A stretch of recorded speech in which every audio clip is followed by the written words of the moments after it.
말씀 베드로전서 2장입니다.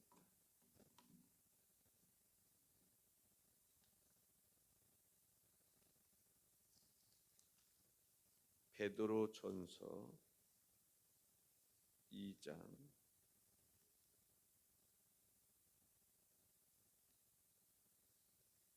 1절부터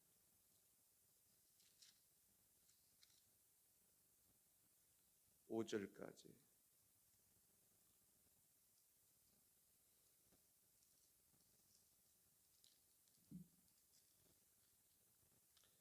그러므로 모든 악독과 모든 기만과 외식과 시기와 모든 비방하는 말을 버리고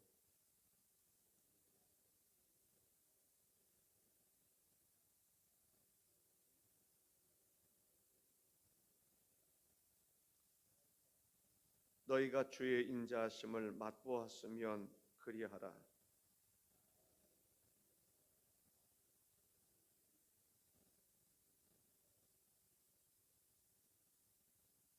너희 곧 산돌같이 신령한 집으로 세워지고 예수 그리스도로 말미암아 하나님이 기쁘게 받으실 신령한 제사를 드릴 거룩한 제사장이 될지니라.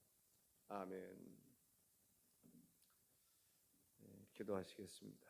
주 하나님께서 이 한 시간을 복되게 하셔서 하나님의 말씀이 우리 마음속에 꿀송이처럼 달게 느껴지게 하시고 은혜로 여겨질 수 있도록 인도하여 주옵소서.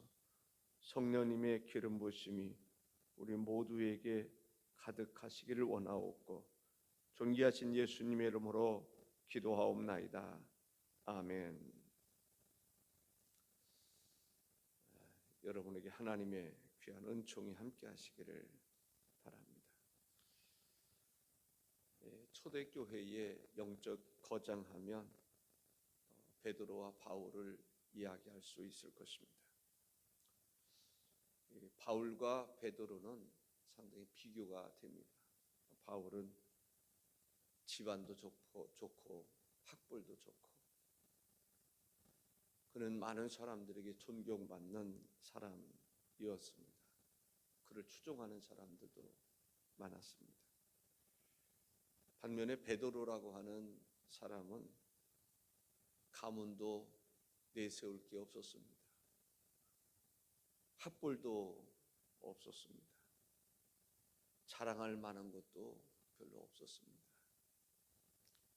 그럼에도 불구하고 하나님께서 누구를 더 귀하게 쓰셨느냐라고 하면 누구라고 딱히 말할 수 없을 정도로 하나님은 학벌이 좋은 사람이나 그렇지 않은 사람이나 가문이 좋은 사람이나 그렇지 않은 사람이나 하나님은 동일하게 쓰신다고 하는 사실입니다. 오늘은 베드로를 중심으로 좀 말씀을 드리겠습니다.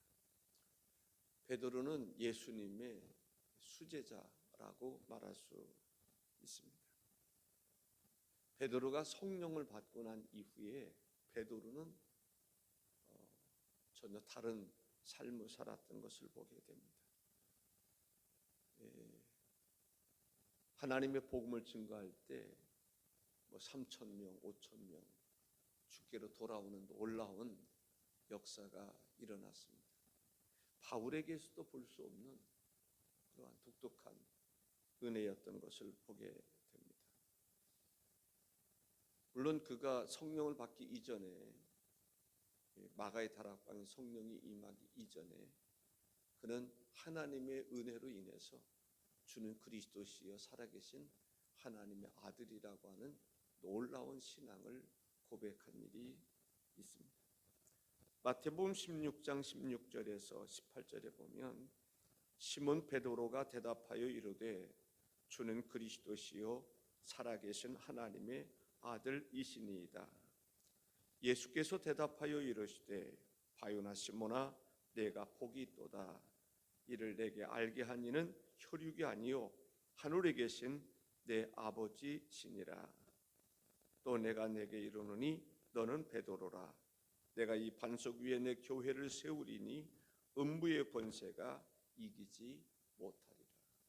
이 반석 위에 내 교회를 세우리니 음부의 권세가 이기지 못할 것이다 라고 말합니다.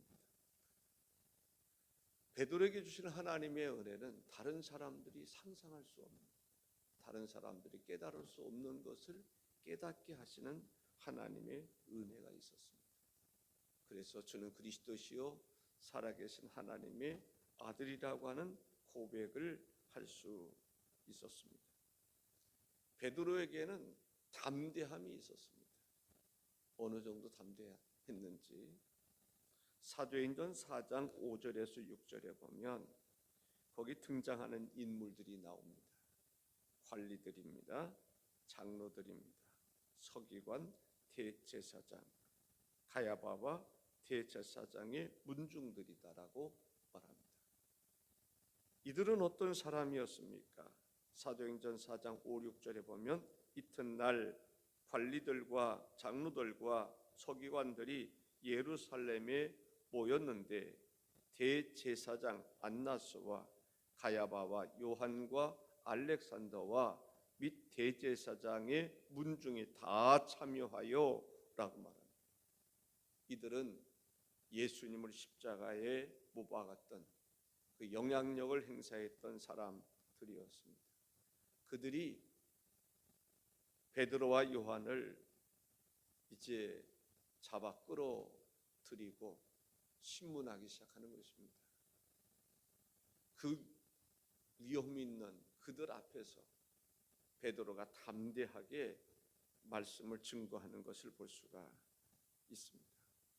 그들이 생각하기를 저 베드로, 요한 좀 무식한 사람들, 무지한 사람들이라고 생각을 했습니다. 사도행전 4장 13절에 보면 그들이 베드로와 요한이 담대하게 말함을 보고 그들을 본래 학문 없는 범인으로 알았다가 이상히 여기며 또 전에 예수와 함께 있던 줄도 알고, 여기서 범인이라고 하는 말은 소위 전문 교육을 받지 못한 사람을 말합니다. 랍비 교육을 받지 못한 사람, 전문성이 없는 사람, 교육을 제대로 못 받은 사람, 이 사람으로 생각했는데 그들이 말하는 것을 보면 이게 보통 말이 아닙니다. 그들 앞에서 말하는 것은 범인으로 알았던 그 전문성이 없는 사람들이 아니었습니다. 오히려 그들을 압도할 수 있는 그러한 설교를 했던 것을 볼 수가 있습니다. 뭐라고 말합니까? 10절에서 12절에 보니까 너희와 모든 이스라엘 백성들은 알라. 와, 지금 어떤 상황인지 정말 짐작 못하고 있는 사람처럼 말이죠. 이 바울 사도가 순교를 당할 때 그들 앞에 당당하게 설교하는 것을 볼 수 있습니다. 이제 순교하기 전에 이제 죽을 처지에 놓여 있는데 마치 자기를 신문하는 그들, 그 네로 앞에서 당당하게 말한 그러한 이 모습을 볼 수 있는데 베드로와 요한이 그러했다라는 것을 알 수 있습니다. 너희와 모든 이스라엘 백성들은 알라. 너희가 십자가에 못 박고 하나님이 죽은 자 가운데서 살리신 나사렛 예수 그리스도의 이름으로 이 사람이 강건하게 되어 너희 앞에 섰느니라. 이 예수는 너희 건축자들의 버린 돌로서 집 모퉁이의 머릿돌이 되었느니라. 다른 이로서는 구원을 받을 수 없나니 저나 사람 중에 구원을 받을 만한 다른 이름을 우리에게 주신 일이 없습니다. 그들 앞에서 조금도 그들의 지식을 능가할 수 있는 그러한 설교를 하는 것을 볼 수 있습니다. 베드로는 교회사적인 면에서 보면 교회를 세운 사람입니다. 목회자입니다. 하나님은 베드로와 같은 사람을 통해서도 교회를 세우시고 탁월한 목회를 하게 하셨던 것으로 볼 때 우리에게도 희망이 있음을 알 수가 있습니다. 우리도 하나님의 성령의 기름 부으심, 성령의 은사, 성령으로 충만하게 될 때 우리도 하나님께서 쓰실 수 있는 그러한 일들을 얼마든지 쓸 수 있다고 하는 것을 우리가 알 수가 있습니다. 베드로는 안드레라고 하는 사람에 의해서 인도를 받은 사람입니다. 요한복음 1장 42절에 보니까 내가 요한의 아들 시몬이니 장차 게바라 하리라 하시니라. 게바는 번역하면 베드로라 했습니다. 예수님께서 베드로를 부르실 때 베드로는 그물을 버려두고 예수님을 쫓았다라고 말합니다. 마가복음 1장 17절 18절에 보면 예수께서 이르시되 나를 따라오라. 내가 너희로 사람을 낚는 어부가 되게 하리라 하시니 곧 그물을 버려두고 예수를 두고 따르니라 라고 말씀합니다. 예수님께서 사람을 낚는 어부가 되게 하리라, 나를 따라오라 했을 때 그때부터 베드로는 예수님을 따라다녔습니다. 예수님이 가버나움에 가면 가버나움으로 갔고, 사마리아로 가면 사마리아로 갔고, 두로로 가면 두로로 갔고 3년 동안 예수님을 따라다녔습니다. 예수님이 가르쳐 주신 것을 배웠습니다. 예수님께서 행하시는 일들을 보면서 때로는 예수님과 생각이 좀 달랐던 그런 부분들이 있었는데 그럴 때 어쨌든 베드로는 예수님을 통해서 보기도 하고 배우기도 하고 듣기도 했습니다. 때로는 책망을 받을 때가 있었습니다. 혼이 날 때가 있었습니다. 따끔하게 혼을 이제 책망을 받은 일이 있습니다. 나름대로는 잘한다고 생각했는데 예수님이 볼 때는 그것이 잘한 것이 아닐 때가 있었습니다. 마태복음 16장 21절에 보면 이때로부터 예수 그리스도께서 베드로가 신앙 고백을 한 이후의 일입니다.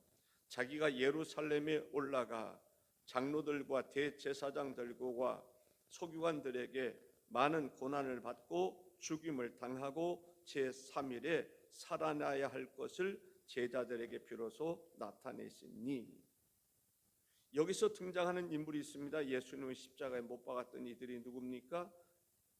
장로들과 대제사장들과 서기관들에게 아까 이들 앞에서 베드로가 담대하게 말씀을 증거한 것을 알 수 있습니다.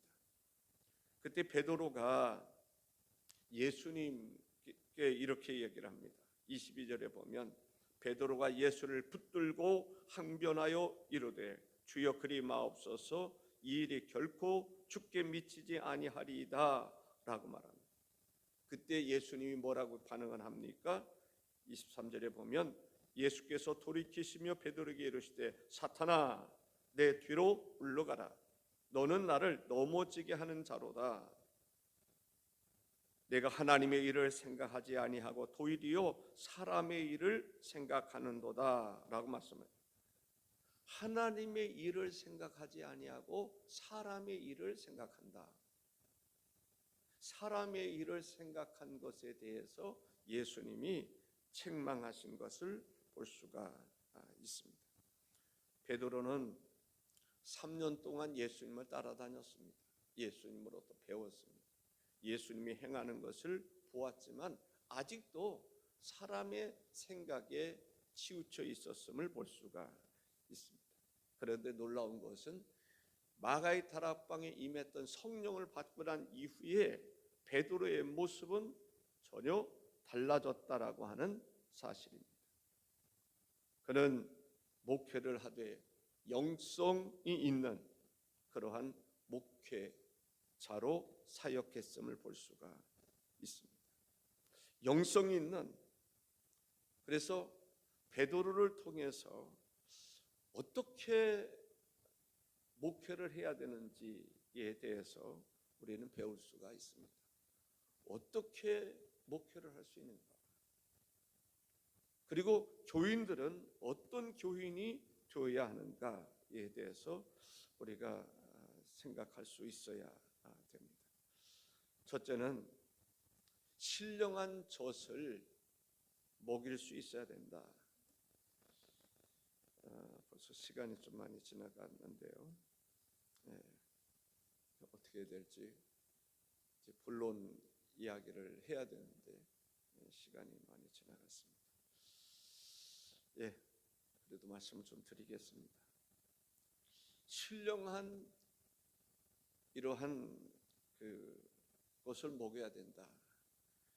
베드로전서 2장 2절에 보면 갓난 아이들 같이 순전하고 신령한 젖을 사모하라. 이는 그로 말미암아 너희로 구원에 이르도록 자라게 하려 함이라. 갓난 아이들 같이 순전하고 신령한 젖을 사모하라. 성도들은 신령한 젖을 사모하는 사람이 되어야 합니다. 그러면 베드로는 어떤 사람이 되어야 됩니까? 신령한 꼴을, 신령한 젖을 먹일 수 있는 사람이 되어야 되는 거죠. 목회로 말하면 신령한 젖을 먹여주는 것이 목회인 것을 볼 수가 있습니다. 신령한 것을 먹여주는 것이 목회고, 성도들은 신령한 젖을 사모해야 됩니다. 그리고 신령한 젖을 먹어야 합니다. 그래야 신령한 사람이 되는 것이죠. 목회자는 신령한 사람이 되어야 됩니다. 신령한 것을 먹일 수 있어야 됩니다. 그리고 성도들은 신령한 것을 사모해야 됩니다. 신령한 젖을 먹을 수 있어야 됩니다. 그렇게 해야 교회가 신령한 교회가 되는 것임을 알 수가 있습니다. 신령한 젖이 무엇입니까? 신령한 젖은 하나님의 말씀을 신령한 젖이라고 볼 수가 있습니다. 어린 아이들은 젖을 먹고 성장할 수밖에 없습니다. 물론 요즘에는 분유도 먹이고 그렇습니다만은 그런 것을 이야기하는 것이 아니고, 어쨌든 자녀들은 어머니로부터 신령한 젖을 먹고 자랄 수 있어야 합니다. 그 신령한 젖이 생명의 양식입니다. 신령한 젖을 먹어야 건강하게 성장할 수가 있습니다. 어머니는 자녀들에게 젖을 먹이면서 행복감을 느끼게 됩니다. 젖이 안 나와도 문제고요, 젖을 안 먹어도 문제입니다. 자녀들에게 신령한 젖을 먹일 때 어머니는 행복감을 느끼게 됩니다. 젖이 안 나올 때는 어떻게 합니까? 저는 옛적에 그냥 기억하기로 어머니들이 젖이 안 나오면 족발을, 돼지 족발이 있죠, 족발을 사서 이렇게 먹는다고 하는 얘기를 들었습니다. 어쨌든 어머니가 젖이 안 나오면 안 되죠. 그럼 아이가 건강하게 자랄 수가 없습니다. 젖이 나올 수 있도록 어떤 방법으로든지 보약을 먹든지 아니면 족을 먹든지 먹을 수 있어야 합니다. 다시 말한다면 공급해 줘야 된다라는 거죠. 사실 저는 여러분들에게 좋은 꼴을 먹여주기 위해서 찬송가 2절 부르다가 마지막 절을 잊어버렸습니다. 왜냐하면 어제는 30분밖에 자질 못했습니다. 근데 30분도 잠이 안 와가지고 4시 반에 한 30분이라도 자야 되겠다 싶어가지고 자려고 그러는데 잠이 안 오더라고요. 30분 좀이라도 자야지 내가 정신이 좀 맑게 설교할 수 있을 텐데, 그렇게 준비를 했습니다. 어쨌든 여러분들에게 좋은 꼴을 먹여줘야 되겠다라고 하는 생각을 가지고 있었기 때문에 그렇습니다. 어머니가 마음이 상하거나 그러면 잘못된 것을 음식을 먹거나 그러면 어떻게 되죠? 자녀들이, 아기가 설사를 할 수도 있고 잘못될 수도 있습니다. 그렇기 때문에 목회자는 신령한 것, 정말 그 자녀들에게 유익하고 도움이 되고 건강하게 자랄 수 있는 것을 먹이기 위해서 목숨을 걸어야 하는 것이 목회자라고 볼 수가 있습니다. 갈라디아서 6장 6절에 보니까 가르침을 받는 자는 말씀을 가르치는 자와 모든 좋은 것을 함께하라.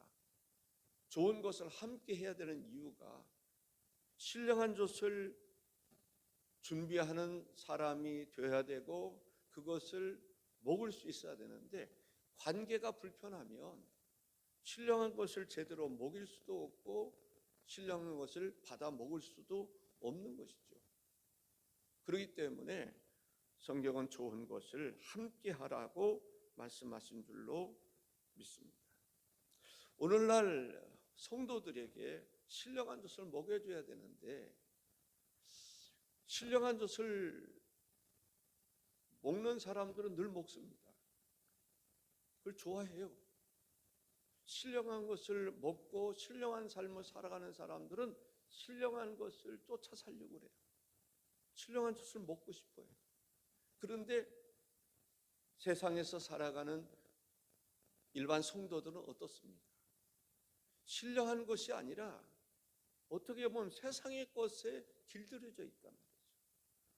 세상의 것을 더 좋아하는 경우들이 있단 말이죠. 그 사람들에게 신령한 것을 먹여줄 수 있어야 되고 그들이 신령한 것을 맛볼 수 있어야 되는데, 이것이 결코 쉬운 일이 아닌 것을 알 수가 있습니다. 베드로 얘기 다시 합니다마는 베드로는 신령한 것을 먹었어요. 바로 마가의 다락방에서 성령을 받은 거예요. 하나님의 말씀을 받은 거예요. 예수님께서 공생의 기간 3년을 통해서 베드로가 함께 다니면서 보았고 가르침을 들었어요. 그런데도 불구하고 아직 신령하지 못했어요. 신령한 것을 먹일 수 있는 능력이 없었어요. 신령한 것을 먹일 수 있는 사람이 못 됐어요. 그런데 마가의 다락방에 성령을 받고 나니까 생각나기도 하시고, 그때 비로소 베드로는 신령한 것을 먹일 수 있는 사람이 된 것입니다. 여러분들도 어떤 세상적인 지식 가지고는 신령한 것을 먹일 수가 없어요. 신령한 것이 우리 속에서 샘솟도 솟아나야 되는데, 살아있는 말씀으로 역사해야 되는데, 그러기 위해서는 여러분들이 신령한 것을 더 사모하고 신령한 것에 길들여질 수 있어야 되고 신령한 것을 먹일 수 있는 사람이 되어야 된다라고 하는 것을 알 수가 있습니다. 신령한 것이 무엇입니까? 예수 그리스도께서 십자가에 달려 죽으신 그 비밀을 아는 것입니다. 예수께서 십자가에 달려 죽으셨다가 부활하신 그 비밀을 아는 것입니다. 그 비밀을 안 사람이 그 비밀을 이야기할 수가 있는 것입니다. 예수 그리스도께서 우리를 위해서 죽으시고 죽은 자 가운데서 부활하셨다. 그것을 믿는 것이 바로 구원과 관련되어 있음을 볼 수가 있습니다. 베드로는 목회자로서 신령한 꼴을 먹여주기 위해서 힘썼던 것을 볼 수가 있습니다. 다시 말씀드린다면 신령한 것은 그냥 우연히 줄 수 있는 게 아닙니다. 신령한 것을 줄 수 있기 위해서는 영적인 체험이 있어야 됩니다. 하나님과 은밀한 교제가 이루어져야 됩니다. 그렇지 않으면 세상의 지식을 전하듯이 성경을 이야기할 수는 있을지 모르겠습니다. 그러나 신령한 것을 주기 위해서는 신령한 영적인 체험이 있어야 됩니다. 하나님으로부터는 놀라운 비밀 있는 역사가 있어야 됩니다. 그럴 때에 신령한 것을 먹일 수가 있는 것입니다. 두 번째는 4절과 5절에 이런 말씀이 있습니다. 사람에게는 버림받았으나 하나님께는 택하심을 입은 보배로운 산돌이신 예수께 나아가 너희도 산돌같이 신령한 집으로 세워지고 신령한 집으로 세워지고. 우리는 신령한 집으로 세워질 수 있어야 합니다. 신령한 집으로 세워질 수 있어야 됩니다. 신령한 집으로 세워질 수 있는 것은 하나님의 말씀으로 가능한 것을 볼 수가 있습니다. 베드로는 신령한 젖을 먹이는 사람이었습니다. 그리고 신령한 집을 세우는 사람이었음을 볼 수가 있습니다. 구약 성경에 보면, 구약 시대에 보면은, 물론 성막 시대에는 또 다릅니다만은 구약의 성전을 건축할 때 돌 위에 성전을 건축하는 것을 볼 수가 있습니다. 이 반석 위에 성전을 건축을 할 때 돌 위에 지었단 말이죠. 흙 위에 짓는 것하고 돌 위에 짓는 것이 차이가 있습니다. 흙 위에 짓는 것은 영구적이지 못합니다. 솔로몬이 성전을 건축할 때에 그 돌의 크기가 정확하게 잘 모르겠는데 우리가 상상할 수 없을 정도로 어마어마한 돌이 그 기초를 이루고 있었던 것이죠. 이 반석 위에라고 하는 말 속에는 그 돌 위에 성전이 건축되어 있었음에 대한 그러한 느낌, 영감, 그러한 것을 우리가 볼 수 있습니다. 이 반석 위에 내 교회를 세우리니 음부의 권세가 이기지 못하리라 했습니다. 베드로는 흙과 같은 존재였습니다. 흙으로 사람을 지으셨거든요. 우리는 흙과 같은 존재입니다. 흙 위에는 그 성전을 지을 수가 없습니다. 영구한 성전을 지을 수가 없습니다. 그러나 주님께서는 베드로를 반석되게 하시는 것을 볼 수가 있습니다. 신령한 집을 짓게 하시는 것을 볼 수 있습니다. 헤롯 성전이 있었습니다. 예수님 시대에 46년 동안 헤롯 성전을 짓고 있었습니다. 아직도 완성되지 못한 것이었습니다. 이 성전을 헐라라고 말씀한 적이 있습니다. 요한복음 2장 19절에 보니까 예수께서 대답하여 이르시되 너희가 이 성전을 헐라 내가 사흘 동안에 일으키리라 말씀하셨습니다. 마태복음 24장 1절에 보면 예수께서 성전에서 나와서 가실 때에 제자들이 성전 건물들을 가리켜 보이려고 나오니 라고 말합니다. 제자들에게 있어서 이 성전이 자랑스러운 성전이었을 것입니다. 겉으로 볼 때 웅장한 성전, 대단한 성전처럼 생각이 됐을 것입니다. 제자들은 성전을 자랑스럽게 생각했습니다. 그러나 주님은 어떻습니까? 보이는 성전, 돌로 지은 성전, 그 성전에는 관심이 없음을 볼 수가 있습니다. 사람들은 예배당, 건물들을 자랑스럽게 생각할지 모릅니다. 여러분들이 교회를 소개할 때 이 건물을 더 자랑스럽게 여길지 모르겠어요. 그러나 주님은 이 건물에는 관심이 없다라는 것입니다. 주님의 관심은 바로 여러분에게 있는 것입니다. 사람에게 있는 것입니다. 교회라고 하는 것은 예배당을 이야기하는 것이 아닙니다.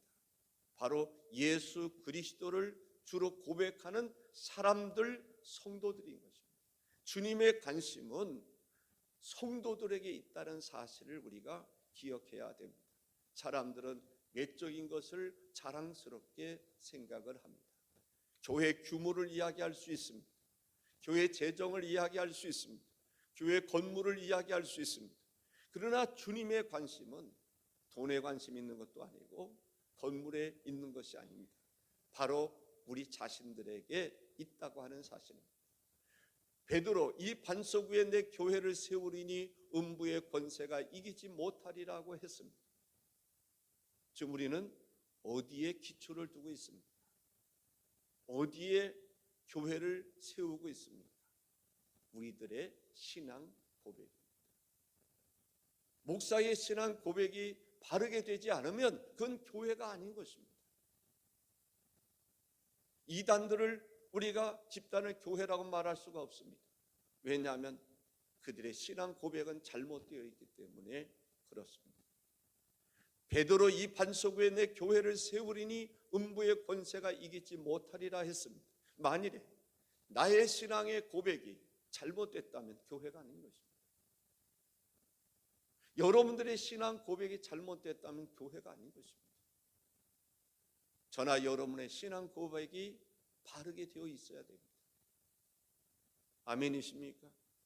그래야 온전한 교회가 되는 것입니다. 교회는 바른 신앙 고백 위에 세워지는 것입니다. 그래서 우리의 신앙의 고백이 중요한 것입니다. 우리의 신앙의 고백이 잘못된 것은 교회가 아닌 것입니다. 우리의 신앙의 고백이 주는 그리스도시요 살아계신 하나님의 아들이라고 고백했던 베드로의 고백과 같은 그러한 고백 위에 교회가 세워진다는 것입니다. 사도행전 2장 44절에서 47절에 보면 믿는 사람이 다 함께 있어 모든 물건을 서로 통용하고 또 재산과 소유를 팔아 각 사람의 필요를 따라 나눠주며 날마다 마음을 같이하여 성전에 모이기를 힘쓰고 집에서 떡을 떼며 기쁨과 순전한 마음으로 음식을 먹고 하나님을 찬미하며 또 온 백성에게 칭송을 받으니 주께서 구원받는 사람을 날마다 더하게 하시니라 했습니다. 아름다운 교회의 모습입니다. 서로 자기의 소유를 팔아서, 쉽지 않은 얘기죠. 서로의 필요를 채워주고자 했던 그러한 초대교회의 모습을 볼 수가 있습니다. 모든 물건을 서로 통용하고 재산과 소유를 팔아서 각 사람의 필요를 따라 나눠 주었다라고 말합니다. 그러한 정신이 있다면 그러한 교회는 절대로 무너지지 않을 것입니다. 날마다 마음을 같이하여 성전에 모이는 교회, 바로 그것이 교회인 것입니다. 집에서 떡을 떼며 기쁨과 순전한 마음으로 같이 음식을 먹고 하나님을 찬양하는, 하나님께 영광을 올려드리는 그러한 모습, 그것이 바로 교회라고 하는 것을 알 수가 있습니다. 가장 이상적인 교회라고 말할 수가 있습니다. 이러한 초대 교회를 이루는 데 있어서 그 목회자가 바로 베드로였다라고 하는 것을 볼 수 있습니다. 물론 그 뒤에 야고보가 또한 교회의 지도자로 일을 했던 것은 사실입니다. 오늘은 베드로를 중심으로 말씀을 드린다는 말씀을 서두에서 드렸습니다. 여기에서 베드로는 교회를 위해서 하나님의 일을 위해서 순교를 하는 것을 볼 수 있습니다. 사실은 목사는 순교자가 되어야 됩니다. 목숨 걸고 사역하는 것이 목사입니다. 목사는 순교자가 되는 것입니다. 주님이 그렇게 부르신 것입니다. 순교자의 길을 걸어가는 것이 목사라고 말할 수가 있습니다. 그것이 바로 목회자의 영성입니다. 세 번째 더 한 가지 말씀을 드린다면 목회자의 영성은 신령한 제사장이 되는 것입니다. 우리가 구약 성경을 이야기할 때 제사장 나라라고 하는 말을 사용을 합니다. 우리는 하나님의 나라라고 하는 말을 사용합니다.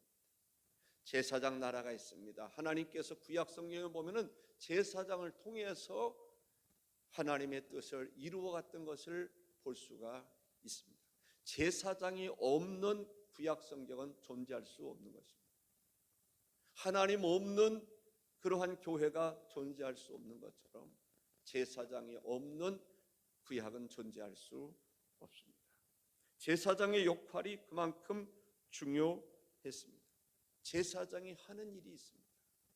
제사장은 무엇을 해야 됩니까? 양을 잡는 것입니다. 목숨을 끊는 것입니다. 죽이는 것입니다. 사랑하는 성도 여러분, 목사의 사명은 죽이는 것입니다. 무엇을 죽일 것인가? 생명을 끊는 것입니다. 혈기를 죽이는 것입니다. 산채로 하나님께 제물을 드릴 수가 없습니다. 죽여야 됩니다. 목회자의 사명은 교인들을 죽이는 사명이 있습니다. 죽여야만 되는 것입니다. 교인들 무엇을 죽인단 말입니까? 세상적인 것을 죽여야 됩니다. 악한 것을 죽여야 됩니다. 모진 것을 죽여야 됩니다. 독소적인 것을 죽여야 됩니다. 그래야 거룩한 제물이 될 수 있는 것입니다. 우리가 하나님 앞에 아름답게, 하나님 앞에 하나님을 영화롭게 하기 위해서는 내가 죽지 않으면 안 되는 것입니다. 내가 십자가에 못 박지 않으면 안 되는 것입니다. 목사의 사명은 어떤 사명이냐? 그래서 때로는 교회를 책망하고 바르게 하고 의로 교육하고 이러한 일을 하는 것입니다. 성도들의 입장에서는 기분 나쁠 수 있습니다. 어떤 사람들은 주여 내가 죽어야 되는데 죽여주니 책망해주니 고맙습니다. 아멘 하는 사람 있는가 하면 왜 나를 죽이려고 그래? 왜 나를 치려고 그래? 이러고 대드는 사람도 있단 말이죠. 그러나 제사장의 사명은 뭐예요? 짐승을 산채로 드릴 수가 없습니다. 우리 자신도 마찬가지입니다. 내가 하나님 앞에 온전한 제물이 되기 위해서는 내가 죽어지지 않으면 온전한 제물이 될 수가 없는 것입니다. 예수님이 어떤 삶을 사셨습니까? 본인을 죽이신 거 아닙니까? 십자가에 달려 죽으신 것을 볼 수가 있습니다. 우리에게 모범이 될 수 있었던 분이시죠. 모범을 보여주신 분이시죠. 제사장은 자기도 죽어야 됩니다. 내 뜻대로 하는 것이 제사장이 아닙니다. 내가 죽고 주님의 뜻대로 살아가는 것이 제사장입니다. 제사장은 짐승을 죽이는 일을 해야 되는 것입니다. 그래서 힘든 것이죠. 나도 죽어야 되지만 죽여야 되는 사명이 있기 때문에 힘든 것입니다. 여러분들 참 이런 한 주님 안에서 여러분들도 나도 죽어야 되겠습니다. 스스로 죽어야 되겠습니다라고 말할 수 있어야 될 것 같아요. 성령의 역사가 임하니까 베드로가 하나님의 성령의 충만함을 받고 말씀을 증거할 때 사람들이 주여 내가 죽어야 마땅한데 우리가 어찌할꼬 회개한다는 것이 내가 죽는 것입니다. 여러분들 회개함으로 하나님이 쓰실 만한 제물이 되실 수 있기를 바랍니다. 하나님의 은총이 여러분 모두에게 함께 하시기를 바랍니다. 베드로는 참 훌륭한 지도자였습니다. 훌륭한 목회자였습니다. 우리가 스데반 한 사람 더 이야기하고 마치겠습니다. 스데반이 돌에 맞아 죽습니다. 성령이 충만합니다. 저는 베드로의 목회자 밑에서 배운 스데반이라고 생각을 합니다. 훌륭한 목회자 아래서 스데반과 같은 집사가 있게 됐습니다. 저는 설교를 준비를 하면서 정말 한편으로는 내가 정말 하나님 앞에 온전한 제물이 될 수 있어야 되는데 순교자가 될 수 있어야 되는데 그렇지 못한 내 모습을 생각할 때 안타까움이 있었습니다. 그러나 어떻습니까? 나의 달려갈 길을 다 달려갈 수 있어야 되지 않겠습니까? 최선을 다하는 모습이 주님 보실 때 받을 만한 그릇이 되었으면 좋겠다는 마음에서 준비했습니다. 기도하겠습니다. 존귀하신 주 하나님 아버지께서 우리 가운데 함께 하셔서 우리도 베드로처럼 성령의 충만한 가운데 하나님의 깊은 뜻을 통달할 수 있도록 인도해 주옵소서. 하나님, 정말 초대교회의 베드로와 바울의 두 영적 거장처럼 우리들도 성령의 기름 부심을 받아서 하나님의 선하신 뜻대로 살아갈 수 있도록 인도하여 주옵소서. 복의 근원이 되시는 예수님의 이름으로 기도하옵나이다. 아멘. 하늘에 계신